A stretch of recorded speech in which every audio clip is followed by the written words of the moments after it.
দর্শক, তামিম ইকবালের অসুস্থতার সবশেষ খবর জানাতে সাভারের কেপিজে হাসপাতাল থেকে কিছুক্ষণ আগে আমাদের সবশেষ তথ্য জানিয়েছেন সহকর্মী শুভ দেবনাথ।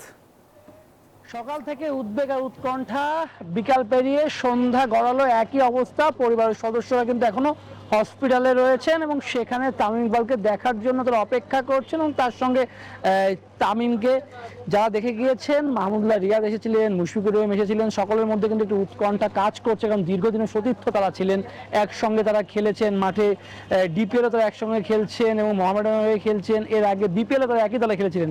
সে কারণে তাদের দেখতে আসছে এবং ইফতারের পরেও কিন্তু আমরা দেখেছিলাম পরিবারের সদস্যরা এসেছেন এবং তারা এক নজর দেখে যাচ্ছেন। এমন ঘটনার পর সেটা হওয়া স্বাভাবিক। যখন তামিম ইকবাল সকালে অসুস্থ বোধ করছিলেন, একটা সময় তিনি জ্ঞান হারিয়ে ফেলেন, মুখ থেকে তো লালা বের হয়। এর পরবর্তীতে যখন ম্যাচ রেফারি ছিলেন, একক দায়িত্বে তিনি দেবব্রত, যার কথা বলা হচ্ছে, তিনি হসপিটালে ভর্তি করলেন এবং স্টেডিয়ামের অর্থাৎ বিকেএসপির পাশে যে হসপিটাল রয়েছে সেখানে তাকে ভর্তি করা হলো এবং এখন তিনি গভীর পর্যবেক্ষণে রয়েছেন। এখন তাকে ট্রিটমেন্ট করা হচ্ছে। বিসিবি সভাপতি ফারুক আহমেদ এসেছিলেন, তার সঙ্গে এসেছিলেন অন্য ক্রিকেটাররা, সতীর্থরা। ইফতারের পরে এখন অনেকে আসবেন। তামিম ইকবাল দ্রুত সুস্থ মাঠে ফিরে তখন ভক্তদের চাওয়া এবং তামিম ইকবালের দ্রুত সুস্থ হয়ে উঠবে তেমনটি চাওয়া। এই ছিল সাভার থেকে আমার কাছে এখন পর্যন্ত সর্বশেষ। ফিরে যাচ্ছি স্টুডিওতে।